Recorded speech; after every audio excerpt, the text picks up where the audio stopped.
Halo teman-teman, masih dengan saya lagi Felix. Tentunya masih melanjutkan bahasan mengenai donghua kesayangan kita, yaitu Saulan. Dalam bagian sebelumnya kita telah melihat tim Sri Lanka yang telah berhasil lolos ke babak final dan juga telah sukses mengalahkan tim dari Kekaisaran Singluwo. Namun seperti biasa, bagi kalian yang belum dan ingin menyaksikan donghua-nya secara langsung, kalian bisa skip video ini karena pastinya konten kali ini akan banyak mengandung spoiler. Terus bagi yang selalu nanya nontonnya di mana, sebenarnya kalian bisa nonton aja di WTV. Di web bisa, mau di aplikasi pun juga sudah ada di Play Store ataupun di App Store. Buruan segera di-download karena selain Saulan di sana juga banyak tontonan menarik lainnya. Baiklah, tanpa berlama-lama lagi, mari kita mulai.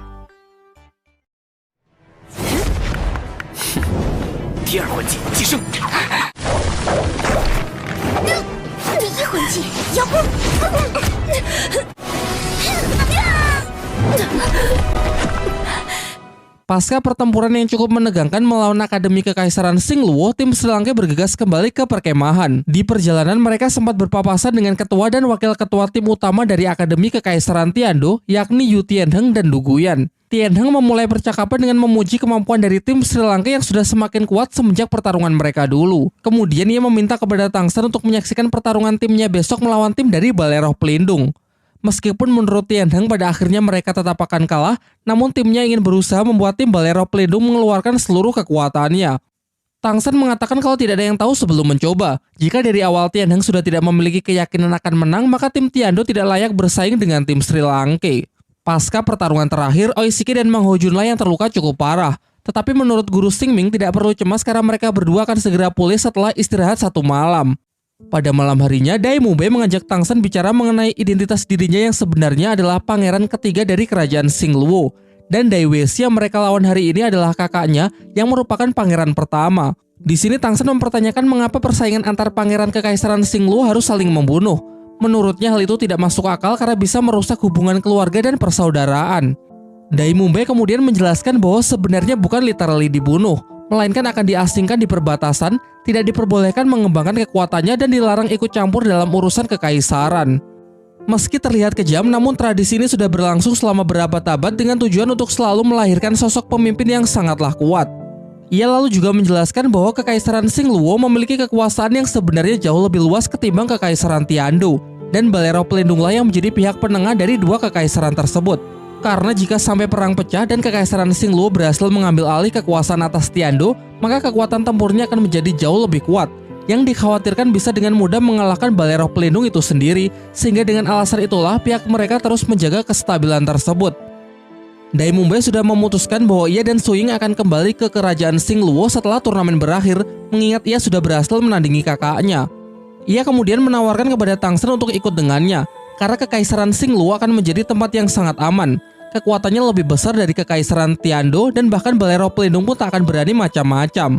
Namun Tangsan belum bisa mengiyakan tawaran tersebut dan ingin meminta saran dari Master Xiao terlebih dahulu.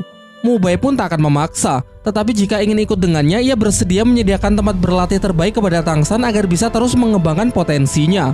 Dan kelak jika dirinya sudah menjadi kaisar dari Kekaisaran Singluwo, ia berjanji akan menjadikan Tangsan sebagai penasihat dari seluruh pasukan militernya. Tangsan mengatakan kalau nanti ia memutuskan memilih salah satu pihak, maka pihak Dai Mubei akan menjadi pilihan pertamanya. Selain itu, jika kelak Mubei mengalami masalah dan memerlukan bantuannya, ia berjanji pasti akan datang tidak peduli mau sejauh apapun. Keesokan harinya, tibalah pertarungan tim dari Akademi Tiando melawan tim dari Balai Roh Pelindung. Dijelaskan kalau sejauh ini Balai Roh Pelindung belum menunjukkan kekuatannya yang sebenarnya, dan kali ini untuk pertama kalinya 3 Master Roh yang mendapatkan julukan sebagai generasi emas Balai Roh Pelindung pun diturunkan. Yang pertama bernama Xie Yue, Master Roh level 52 pemilik kekuatan roh pelindung belati bulan sabit.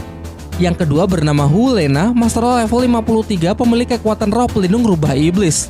Teknik hipnotisnya bahkan dijelaskan lebih kuat dari teknik roh milik Xiao Wu. Dan yang ketiga bernama Yan, Master Roh level 51 pemilik roh pelindung api vulkanik. Selain itu, keempat Master Roh di belakangnya juga masing-masing memiliki kemampuan unik yang tentunya tidak bisa dipandang remeh. Di sisi seberang ada tim Kekaisaran Tiando yang masih diketuai oleh Yu Tianheng, Master Roh level 43 yang merupakan keturunan langsung dari Sekte Naga Tiran Petir Biru. Tepat di sampingnya adalah Du Guyan yang selama ini kita kenal sebagai cucu dari kakek Dugu. Secara keseluruhan kekuatan dari tim Kekaisaran Tiando masih jauh berada di bawah tim Balai Roh Pelindung. Bahkan ketuanya saja sudah terpaut 9 level. Meskipun kemarin telah dibuktikan tim Sri Lanka bahwa level bukanlah segalanya, tetap saja pertarungan ini pasti akan menjadi sangat berat bagi Tian Heng dan kawan-kawannya. Di awal, pihak Balai Roh Pelindung menyerang mental lawan dengan mengatakan agar pertarungan ini tidak perlu dilanjutkan, mengaku kalah saja karena sudah jelas siapa yang akan menjadi pemenangnya. Namun Tian Heng tak goyah dengan gertakan tersebut dan tetap menunjukkan kepercayaan dirinya yang masih sangat tinggi.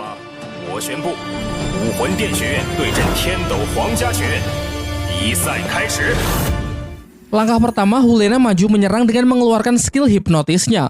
Menyadari hal itu, Tian Heng segera memerintahkan anggota timnya agar tidak melihat mata musuh. Namun ternyata itu hanyalah sebuah pengalih perhatian. Teknik hipnotis sesungguhnya Hulena lakukan dengan menyebarkan kabut merah untuk mengepung tim Tiando dan melancarkan serangan hipnotis melalui pendengaran yang dapat langsung mengunci pergerakan target. Sebagai langkah selanjutnya, ia dan Xie Yue melakukan teknik penyatuan roh pelindung, menciptakan wujud kekuatan baru yang mereka sebut pesona iblis untuk mengeksekusi target yang telah dilumpuhkan. Baik semua fungsi indera, pergerakan, dan kekuatan roh akan berkurang sebanyak 50% di bawah pengaruh hipnotis kabut merah pada serangan pertama. Selain itu, tebalnya kabut merah juga membatasi penglihatan anak-anak Tiando sehingga mereka tidak bisa mengantisipasi dan memprediksi dari mana arah serangan musuh. Tanpa tahu pasti apa yang sebenarnya telah terjadi di dalam kabut, 5 Master Roh dari tim Kekaisaran Tiando satu persatu mulai dijatuhkan. Kini di dalam sana tersisa Yu Tianheng dan Du Guyan. Hanya perlu menunggu waktu sampai mereka berdua juga berhasil dikalahkan. Diperlihatkan Yu Tianheng yang berusaha keras untuk tetap menjaga kesadarannya. Namun pada akhirnya sia-sia juga karena lawan memang berada di level yang benar-benar berbeda. Dengan jatuhnya Tianheng menjadi kemenangan mutlak bagi tim Balai Roh Pelindung. Setelah menyaksikan pertarungan hebat yang ditunjukkan oleh tim Balai Roh Pelindung, Master Xiao menyarankan agar anak-anak Sri Lanka tidak kehilangan kepercayaan dirinya saat nanti berhadapan dengan mereka. Kemudian Master Xiao juga menjelaskan meskipun tim Balai Roh Pelindung nampak sangatlah kuat, namun mereka memiliki kelemahan yang sangat mencolok. Kekuatan utama mereka terletak pada teknik penyatuan roh pelindung. Selain itu, 3 Master Roh yang berada di depan adalah anggota intinya. Mereka tidak punya kerjasama yang baik dengan 4 anggota lainnya, dan jelas dalam hal kerjasama tim Akademi Sri Lanka masih jauh lebih diunggulkan.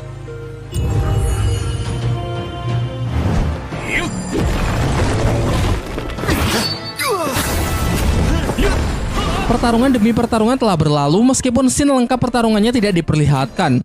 Kini terpilih 3 tim yang masuk ke pertandingan 3 besar, yaitu tim dari Akademi Chen Feng, tim dari Akademi Sri Lanka, dan tim dari Balai Roh Pelindung. Singkat cerita, hari pertarungan pun telah tiba.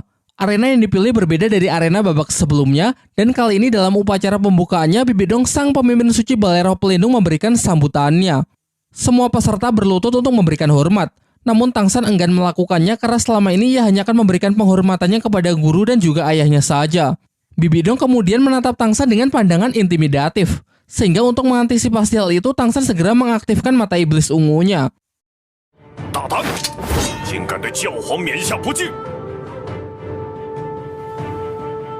Dalam sambutannya, Bibidong mengumumkan perihal hadiah besar yang akan pihak Balai Roh Pelindung berikan kepada tim yang berhasil menjuarai turnamen elit Akademi Roh. Hadiah itu berupa 3 buah tulang roh yang berasal dari siluman roh berusia puluhan ribu tahun. 1 tulang roh tangan kanan, 1 tulang roh kaki kiri, dan 1 tulang roh kepala.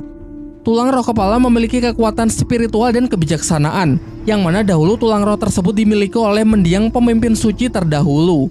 Terdapat 3 tim di babak kali ini, sehingga diadakanlah pertarungan perorangan dengan tujuan mengeliminasi salah satu tim, karena di babak final hanya akan diisi oleh 2 tim saja. Setelah diundi, Akademi Chen Feng harus melawan Akademi Balai Roh Pelindung. Namun sebelum pertarungan dimulai, tim Balai Roh Pelindung mengaku kalah. Selanjutnya giliran tim Sri Lanka yang maju melawan Akademi Chen Feng. Namun di sini Master Xiao menyadari kalau ini adalah taktik dari Balai Roh Pelindung yang sudah bekerja sama dengan Akademi Chen Feng. Oleh karena itu ia tidak ingin terjebak dalam permainan mereka dan memutuskan untuk menyerah saja.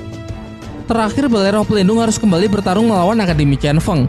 Dan benar saja, giliran Akademi Chen Feng yang menyatakan kalau timnya menyerah dan membiarkan tim Balai Roh Pelindung untuk maju ke final terlebih dahulu. Sehingga dengan ini tim Balai Roh Pelindung lolos ke final.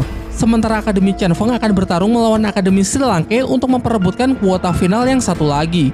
Di sini kalau dijelaskan memang agak ribet ya, tapi intinya Akademi Sri Lanka dan Akademi Chen Feng akan bertarung dan yang menang nanti akan melawan tim dari Balai Roh Pelindung di babak final. Jadi sebenarnya Akademi Chen Feng dan Balai Roh Pelindung itu bersatu buat ngalahin tim Sri Lanka gitu.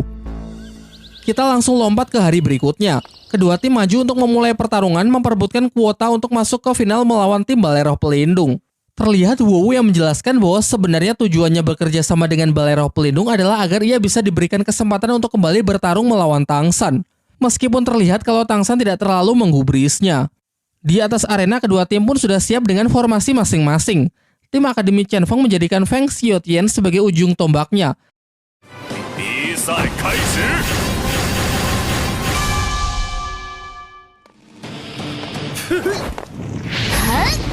Dengan dukungan dari tipe support di belakangnya yang disalurkan ke tubuh Wu, ia memperkuat skill sayap badai Feng Xiaotian dengan teknik kekuatan roh pelindung gabungan. Gabungan dari keduanya secara teori memang sangatlah dimungkinkan karena pada dasarnya angin memanglah bisa digunakan untuk memperkuat api. Di paling belakang, Oishike menyalurkan kekuatan rohnya ke tubuh Ning Rongrong yang kemudian ia perkuat dengan skill dukungan cahaya kibau, kemudian disalurkan lagi ke Suying, disalurkan lagi ke Mang Hojun, terus diperkuat sampai estafet dari kekuatan roh tersebut masuk ke dalam tubuh Tang San.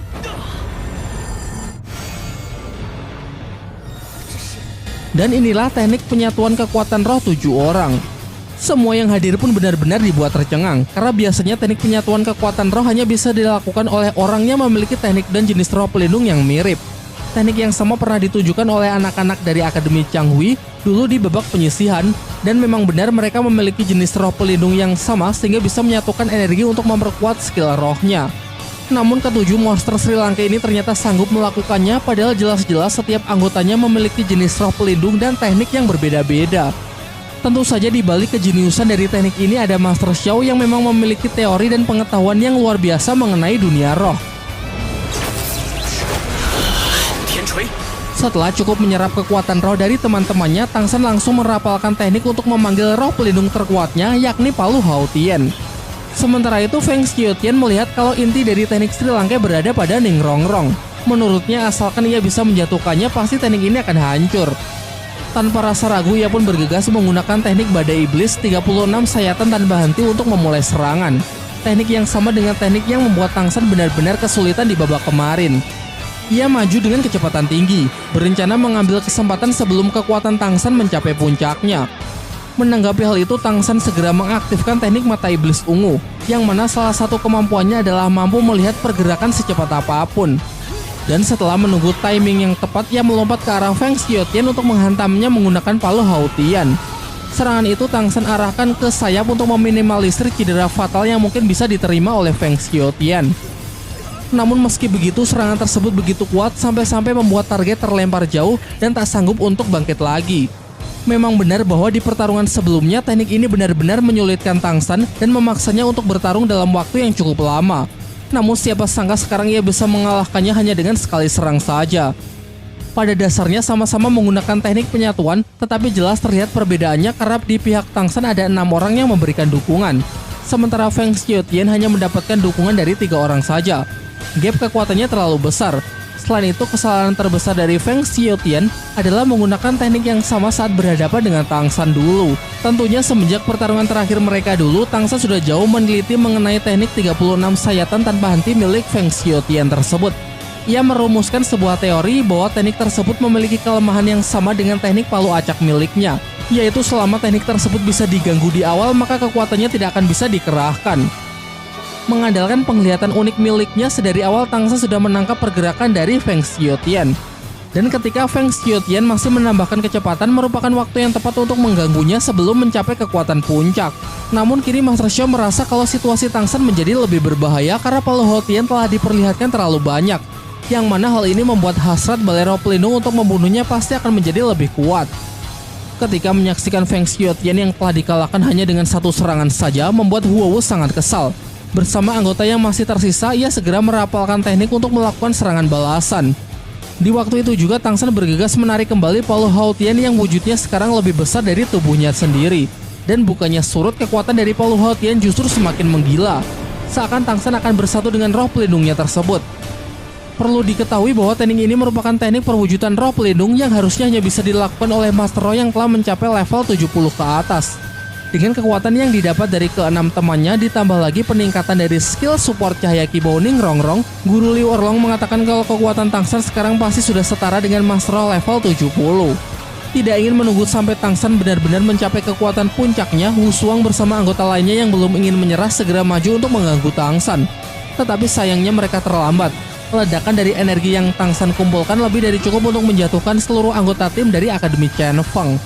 Namun sialnya karena kekuatan yang terkumpul terlampau besar membuat Tangsan hilang kendali dan terlihat ingin meluapkannya melalui serangan dari teknik palu acak miliknya, meskipun jelas-jelas timnya sudah menang atas Akademi Chen Feng. Tekanan yang ditimbulkan dari palu Haotian Tangsan begitu kuat yang dikhawatirkan bisa meluluhlantahkan seluruh arena. Sebelum teknik sempat meledak, Tangsan mendengar suara misterius yang berbisik agar ia menghentikan tekniknya tersebut, lalu menginstruksikan supaya menarik palu Haotian dan menyimpannya kembali. Diumumkanlah bahwa tim dari Akademi Sri Lanka menjadi pemenang dalam pertarungan kali ini sehingga berhak maju ke babak final besok melawan tim dari Balai Roh Pelindung. Sekembalinya dari arena turnamen, semua murid yang bertanding pada hari ini mendapatkan healing untuk memulihkan kondisinya. Sembari itu, Master Xiao menjelaskan bahwa teknik penyatuan 7 Master Roh sebenarnya ia siapkan untuk menghadapi tim dari Balai Roh Pelindung. Untuk itu ia punya keyakinan 70% akan menang. Namun karena kini teknik tersebut sudah diperlihatkan, pastinya tim dari Balai Roh Pelindung sekarang sudah memikirkan cara untuk mengatasinya, sehingga strategi ini sudah tidak lagi akan efektif. Dan benar saja, di aula Balai Roh Pelindung, Bibidong terlihat sedang menyampaikan taktik kepada timnya. Bagaimana cara untuk mengatasi teknik penyatuan dan perwujudan roh pelindung milik Tangsan. Bahkan ia mengatakan kalau cara apapun bisa mereka gunakan sekalipun itu bisa membuat Tangsan sekarat. Kembali ke tempat Sri Lanka yang masih berupaya menyusun strategi untuk pertarungan besok. Flander mengungkapkan kalau sangat beresiko jika besok Tangsan kembali menggunakan teknik perwujudan alat roh pelindung karena kondisi tubuhnya mustahil bisa pulih secepat itu. Skenario terburuknya jiwa Tangsan akan benar-benar tersedot habis ke dalam palu Haotian, efeknya bisa mempengaruhi kondisi psikis sehingga Tangsan bisa saja akan kehilangan kewarasannya. Pembicaraan pun ditutup dengan Master Xiao yang memerintahkan semuanya untuk segera beristirahat, sementara ia akan memikirkan cara terbaik untuk menghadapi pertarungan besok. Di pihak Balai Roh Pelindung, Master Hantu mengatakan kalau Master Xiao lah otak dibalik strategi tempur dari anak-anak Sri Lanka hingga bisa mencapai titik ini. Ia pun mengusulkan agar ia diberi perintah untuk membunuhnya saja. Namun Bibidong tidak mengizinkannya, ia beralasan kalau Master Xiao merupakan pemegang plat tetua Balai Roh Pelindung sehingga kematiannya bisa merusak reputasi dari Balai Roh Pelindung itu sendiri. Untuk itu ia menegaskan agar Master Hantu dan Master Krisan tidak melakukan tindakan di luar apa yang ia perintahkan. Akan tetapi sebenarnya di balik alasan itu, Bibidong ingin melindungi Master Xiao karena jauh di lubuk hatinya ia masih memiliki perasaan terhadapnya. 我能做的也只有保护你的安全。 Dalam diskusinya, Master Xiao melarang Tangsan untuk menggunakan teknik penyatuan 7 orang dan perwujudan roh pelindung mengingat resiko yang telah dijelaskan sebelumnya terlalu besar. Jadi kembali ke rencana awal, tim Sri Lanka akan memanfaatkan keburukan dari kerjasama tim musuh. Sebisa mungkin Tangsan akan menghentikan teknik penyatuan roh pelindung dari Xi Yue dan Hu Lena, karena jika penyatuan roh pelindung musuh berhasil dilakukan, maka kekuatannya bisa meningkat hingga mencapai level 70. Terlebih lagi saat mereka berdua telah bersatu, penyatuan tersebut tidak akan bisa dihancurkan.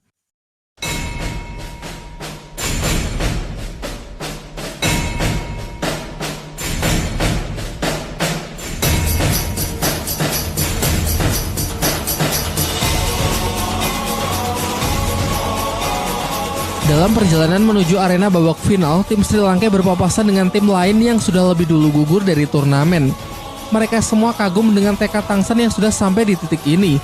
Seakan menaruh harapan besar kepada tim Sri Lanka yang akan mengukir sejarah baru dalam turnamen Akademi Roh Elite yang mana sebelumnya tim Balai Roh Pelindunglah yang selalu menjadi juaranya. Flander lalu menyampaikan pidatonya sebelum memasuki arena. Ia mengungkapkan kalau ia sangat bangga bisa membimbing anak-anak jenius seperti mereka.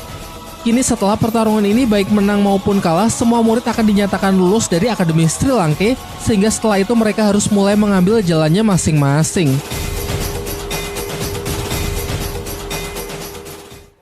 Singkat cerita, kedua tim mulai memasuki arena. Seperti pertarungan yang lalu, Hu Lena memulai serangannya dengan teknik hipnotis untuk melumpuhkan target.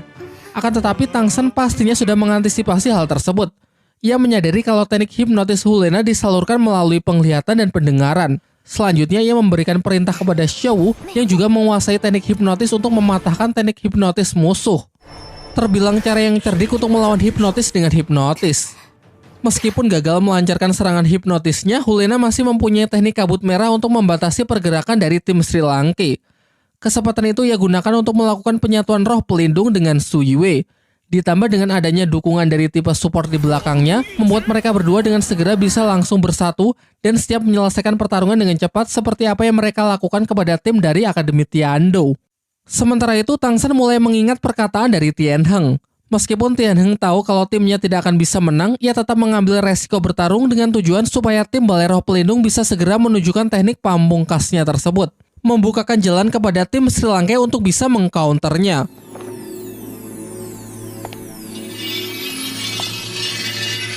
Diperlihatkan hanya Tang San yang masih sanggup menjaga kewaspadaannya berkat kemampuan mata iblis ungu yang dapat menahan serangan psikis.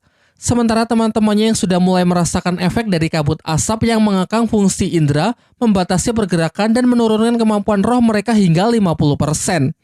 Ia pun menginstruksikan agar tetap saling menjaga dan jangan bergerak sembarangan karena di balik kabut merah ini tersembunyi sebuah kekuatan hipnotis khusus yang mengurangi fungsi penglihatan dan mengacaukan mental. Serangan mulai dilancarkan oleh musuh. Secara acak, ratusan senjata belati sabit dilepaskan untuk menghabisi tim Sri Lanka. Namun Tang San dapat meresponnya dengan sangat baik. Ia melempar teman-temannya keluar ke tempat yang aman, sedangkan dirinya secara akurat bisa memprediksi arah serangan lawan dan berhasil menghalau senjata belati sabit yang asli. Semuanya pun dibuat benar-benar terkejut, mengingat kabut merah ini diklaim sebagai perangkap yang sama sekali tidak memiliki celah. Siapapun yang terjebak, kekuatannya akan dilucuti, semua pergerakannya akan dibatasi, bahkan kesadarannya pun tak akan sanggup untuk mengenali arah.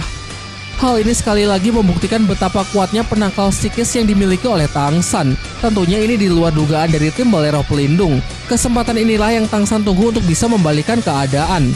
Tak lantas panik dengan hal itu, Hulena pun segera memperluas area kabut merah untuk memastikan kalau timnya masih menguasai jalannya pertempuran. Serangannya berikutnya mereka targetin kepada Ning Rongrong sebagai tipe support yang paling menyulitkan. Untung saja kemampuan terbang dari Oishike masih bisa menjadi sebuah kejutan, yang mana jalur udara lah yang paling aman untuk bisa lepas dari perangkap kabut merah. Tetapi Hulena berpikir kalau anggota yang lain bukanlah sebuah ancaman. Kelima anggota Balai Roh Pelindung lebih dari cukup untuk bisa menanganinya, sehingga sekarang ia akan lebih fokus kepada Tang San yang menurutnya masih berada di dalam genggamannya. Tentu di pertarungan terakhir ini Tang San akan benar-benar all out. Tanpa ragu ia langsung mengeluarkan tulang roh laba-labanya untuk mengantisipasi serta mengakhiri pelemahan kabut merah terhadap dirinya. Walaupun secara level kekuatan Tang San jauh di bawah mereka, dengan keberadaan tulang roh yang dimilikinya dapat memperkecil perbedaan di antara mereka. Hulena kembali maju dengan mengandalkan kecepatannya yang telah ditingkatkan.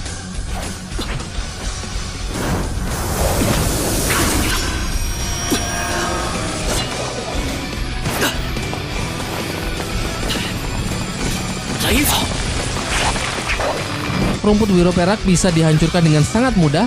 Terjadilah benturan antara tulang rohnya melawan senjata musuh, dan sayangnya tulang roh Tang San tak memiliki durability yang cukup kuat untuk bisa menahan tajamnya belati bulan sabit.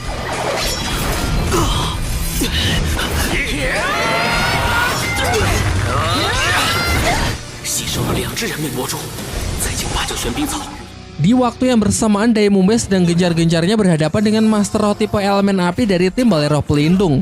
Namun meskipun sudah membuat kombinasi serangan dengan Su Ying, ia masih belum mampu menyentuhnya karena pertahanan batu lava yang terlihat sangat kokoh.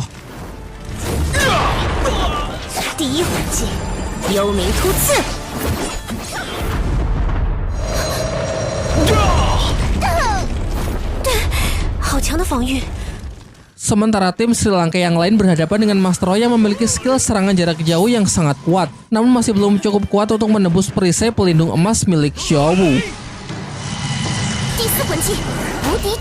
Seperti yang sudah Master Xiao prediksi di awal, meskipun secara individu tim Balai Roh Pelindung lebih kuat, namun yang menjadi kelemahan terbesar mereka adalah buruknya kerjasama tim. Kelemahan inilah yang dapat dimanfaatkan dengan baik oleh anak-anak Sri Lanka untuk berusaha menjatuhkan mereka satu persatu. Di dalam kabut, Tang San masih bertarung dengan begitu sengit melawan teknik gabungan roh pelindung Si Yue dan Hulena.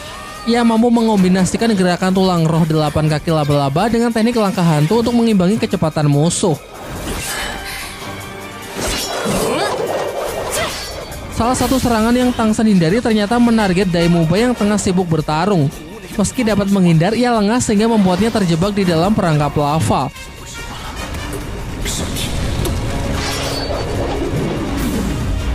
Untung saja Tang San melepaskan skill keempatnya dengan tepat, melindunginya sebelum belati bulan sabit sempat merobek ginjalnya.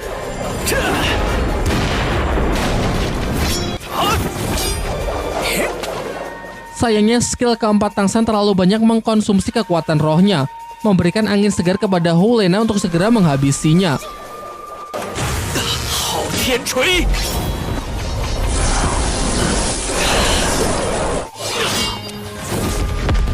Dua sabit bulan langsung ditembakkan ke arahnya. Karena tak mungkin menangkis keduanya secara langsung, Tang San menggunakan teknik rahasianya. Dengan perhitungan matematis, ia dapat mengukur seberapa kuat dan serangan sudut yang tepat untuk menghalau serangan belati sabit yang kedua. Secara teori, teknik penyatuan roh pelindung mengkonsumsi banyak kekuatan roh. Hu Lena sudah mempertahankan teknik tersebut semenjak pertarungan baru saja dimulai, jadi ini pasti akan menjadi serangan terakhirnya.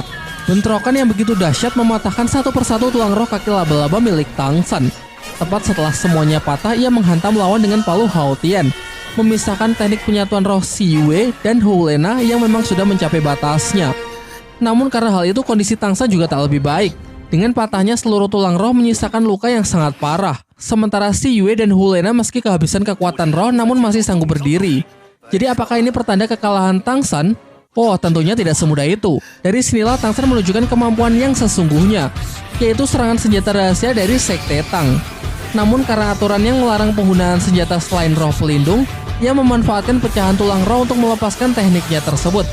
Ia menyebutnya dengan sebutan pantulan sayap kelelawar. Meski pada awalnya dapat ditangkis dan dianggap remeh oleh musuh, namun kengerian dari senjata rahasia adalah kemampuannya yang memberikan serangan kejutan dari arah yang tidak dapat diprediksi. Dengan perhitungan yang sangat tepat secara matematis, dapat membuat senjata rahasia terbang dengan jalur khusus, arah tembakan dan sudutnya sulit untuk ditebak. Walaupun tidak memberikan serangan fisik langsung yang parah, efek racun laba-laba yang masuk melalui luka sayatan sangatlah kuat, hingga sanggup melumpuhkan target hanya dalam hitungan detik. Pecahan tulang roh yang Hu Lena dan Si Yue tangkis dimanfaatkan untuk saling melukai. Dengan ini keadaan pun berubah drastis. Dari pihak Balai Roh Pelindung hanya master tipe elemen api yang dapat menghalau pecahan tulang roh. Meski Tang San sudah jatuh pingsan, masih ada 6 anggota lain yang siap mengepungnya. Mu Bei melakukan teknik fusion dengan Su Ying, melancarkan serangan kombinasi dengan Mang Ho Jun, dan masih diperkuat lagi dengan teknik support cahaya Kibo dari Ning Rongrong. Sudah jelas tak butuh waktu lama bagi musuh untuk mampu bertahan, dan pada akhirnya seluruh anggota tim Balai Roh Pelindung pun berada di dalam tekanan.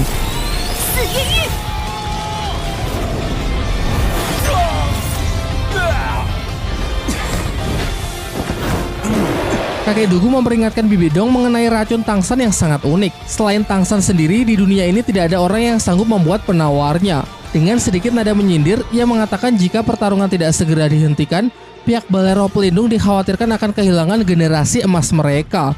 Setelah mendengar ancaman tersebut, dengan terpaksa Bibi Dong pun memberikan isyarat agar tim Balai Roh Pelindung segera mengaku kalah. Sehingga dengan ini tim dari Akademi Sri Lanka resmi dinyatakan sebagai juara dalam turnamen Akademi Roh Elit.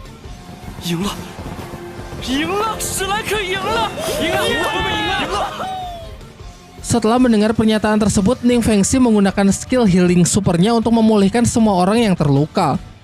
Ledakan dari skill tersebut yang tiba-tiba sempat membuat Xiao terkejut hingga bunga langka dari Tang San yang selalu ia bawa terjatuh. Seketika itu juga para master roh kelas atas dapat merasakan kalau gejolak aura yang dipancarkan tubuh Xiao ternyata berbeda dengan anak-anak yang lain. Namun Bibi Dong masih belum ingin mengambil tindakan mengenai kejanggalan yang ia rasakan. Ia berjalan ke arah Tang San yang telah siuman untuk memintanya segera mengobati racun di tubuh para anggota tim Balai Roh Pelindung. Dengan mematuhi aturan yang diberlakukan dalam turnamen untuk tidak membunuh lawan, Tang San pun menuruti permintaan tersebut. Namun tidak seluruh racun ia serap kembali. Ia sengaja sedikit menyisakannya dan sisa tersebut akan baru hilang setelah beberapa bulan. Dengan tujuan agar anak-anak Balai Roh Pelindung mendapatkan pelajaran dan ganjaran atas sikap arogansinya.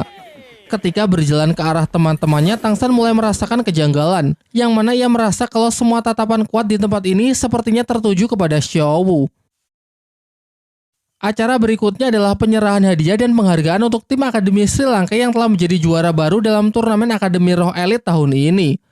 Sesuai dengan apa yang telah Bibi Dong janjikan pada pembukaan babak final kemarin, tim yang berhasil menjuarai turnamen ini berhak mendapatkan hadiah berupa 3 tulang roh yang mana merupakan harta karun paling berharga milik Balai Roh Pelindung. Walaupun Dai Mubai adalah ketua tim, namun ia secara sukarela memberikan kehormatan ini kepada Tang San karena menurutnya Tang Sanlah anggota tim yang memberikan banyak pengorbanan serta kontribusi terbaik. Saat penyerahan hadiah, Bibi Dong mencoba memberikan tawaran kepada Tang San agar bersedia bergabung dengan Balai Roh Pelindung. Namun tanpa berpikir 2 kali, Tang San menolak tawaran tersebut karena memang ia lebih suka bebas tanpa di bawah kendali dan tekanan oleh pihak manapun. Tulang roh merupakan atribut yang tidak bisa diserap oleh sembarang orang karena dibutuhkan kecocokan tipe jenis roh. Maka dari itu, Master Xiaola yang paling paham untuk mendistribusikan ketiga tulang roh tersebut kepada murid-muridnya. Tulang roh kaki kiri sebagai atribut kecepatan akan diberikan kepada Su Ying. Tulang roh tangan kanan dapat memperkuat elemen api sehingga Mang Hao Junlah yang paling pantas untuk menerimanya. Sementara untuk tulang roh kepala kebijaksanaan, Tang San merasa tidak enak dengan Ning Rongrong. Namun Ning Rongrong mengatakan kalau ia sama sekali tidak keberatan jika memang Tang San yang lebih cocok dan ingin mengambilnya karena bagaimanapun juga Tang San lah yang sudah memberikan effort paling besar di sepanjang turnamen. Master Xiao kemudian ingat kalau Tang San masih menyimpan tulang roh yang ia dapat dari Master Xinian. Selain sangat cocok dengan Master Roh tipe serangan psikis, tulang roh tersebut juga akan sangat cocok untuk tipe support seperti Ning Rongrong. Barulah setelah acara bagi-bagi rezeki tersebut, pihak Balai Roh Pelindung pun mulai menunjukkan taringnya. Bibi Dong segera memberikan perintah kepada 2 Master Rohnya untuk menangkap Xiao Wu. Namun untung saja serangan itu dapat dihentikan oleh Chen Xing si Master Pedang. Tidak berhenti sampai di situ, puluhan Master Roh yang telah Bibi Dong siapkan di belakang mulai berdatangan untuk mengepung mereka. Jelas alasannya karena kini terungkap sudah kalau Xiao Wu adalah jelmaan dari siluman roh berusia ratusan ribu tahun yang telah bermutasi menjadi wujud manusia. Aura silumannya selama ini tersamarkan oleh kekuatan bunga langka yang selalu ia bawa. Dan tadi saat bunga tersebut jatuh, aura siluman di tubuh Xiao Wu dapat dirasakan dengan jelas oleh para Master Roh bergelar Daoluo. Tang San kemudian menjelaskan situasinya kepada teman-temannya yang masih kebingungan kalau memang benar bahwa Xiao Wu bukan manusia asli, melainkan siluman roh yang bermutasi. Sebenarnya ia sudah tahu terlebih dahulu. Waktu itu kekuatan mata iblis ungunya mengalami peningkatan pesat sehingga dapat melihat aura berbeda yang terpancar dari dalam diri Xiao Wu. Namun kendati demikian, kasih sayang Guru Liu Erlong kepada Xiao Wu sama sekali tidak berubah. Begitu pula dengan Dai Mubai, ia mengatakan dengan tegas memang apa pentingnya mempermasalahkan siluman atau manusia. Karena baginya Xiao Wu tetaplah bagian dari Akademi Sri Langke. Dukungan juga terus berdatangan dari guru dan teman-temannya yang lain. Mereka berjanji akan selalu bersatu baik hidup maupun mati. 3 mantan personil tim segitiga emas maju di garis depan untuk melindungi murid-muridnya. Dan masih ada kakek Dugu yang sudah menyatakan kalau dirinya adalah bagian dari Akademi Sri Langke juga.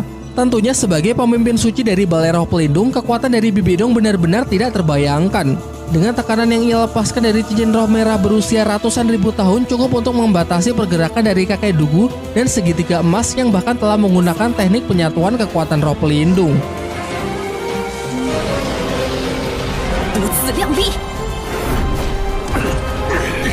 Pertempuran pun pecah.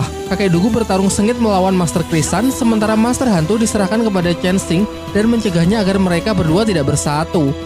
Tekanan yang diberikan oleh Bibi Dong semakin lama juga semakin bertambah kuat. Guru Liu Erlong pun menyuruh Xiao Wu untuk segera melarikan diri, sementara ia bersama guru-guru yang lain akan menahannya selama mungkin. Sejenak kita dibawa flashback kembali di hari kematian ibu dari Xiao Wu. Kala itu Bibi Dong yang ditemani 2 Master Roh bergelar Daoluo datang ke hutan perburuan bintang untuk berburu cincin dari siluman roh.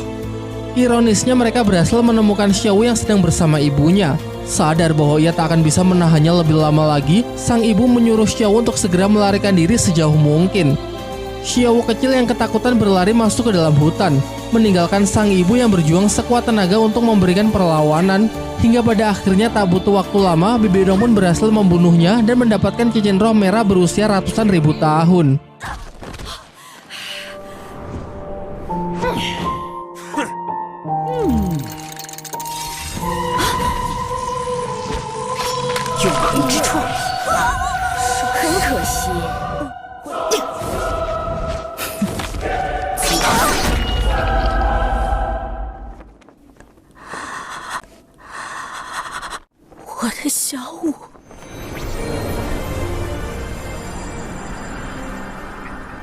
Meskipun Xiao berhasil selamat, kematian dari sang ibu menyisakan luka dan penyesalan yang teramat dalam.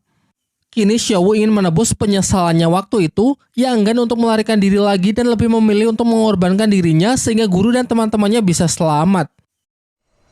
就让我来保护你吧。不，你快走！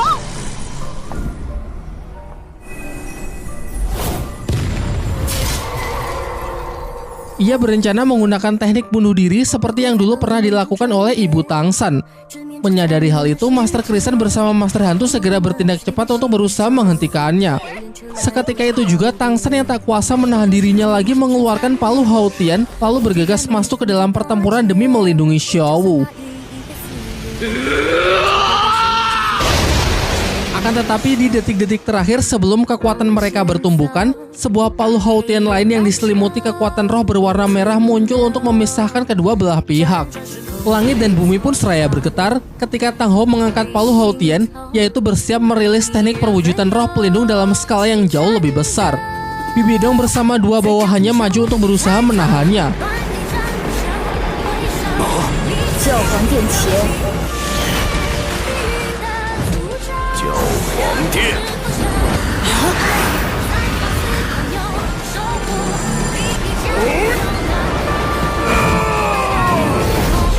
Ketika pertahanannya mulai hancur, para tetua balai roh pelindung lainnya juga menyalurkan kekuatannya untuk melawan ayah dari Tangsan tersebut.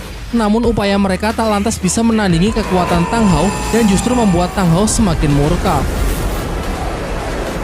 Meskipun tidak ada pihak Bibi Dong yang terluka karena sebenarnya Tang Hou memang hanya ingin menghancurkan simbol dari balai roh pelindung dan menyita sedikit waktu untuk membawa pergi Tangsan dan Xiaowu. Sebelum menghilang, terdengar suara Tang Hou yang mengancam Bibi Dong bahwa suatu saat ia pasti akan kembali untuk menuntut balas. Diperdengarkan kalau Bibi Dong merasa kesal terhadap dirinya sendiri karena meski sudah berlatih selama bertahun-tahun untuk bisa mencapai gelar Dao Luo, kekuatannya masih jauh untuk bisa menandingi Master Haotian tersebut. Ia kemudian disarankan agar segera menurunkan perintah untuk melakukan pengejaran. Tetapi Bibi Dong malah mengatakan kalau sekarang bukan waktu yang tepat untuk melawan Tang Hou. Sebaliknya, emosinya pun perlahan mulai padam dan justru membiarkan orang-orang Sri Lanka untuk segera pergi meninggalkan balai roh pelindung, mengingat siluman roh ratusan ribu tahun yang ia inginkan sudah tidak ada bersama mereka.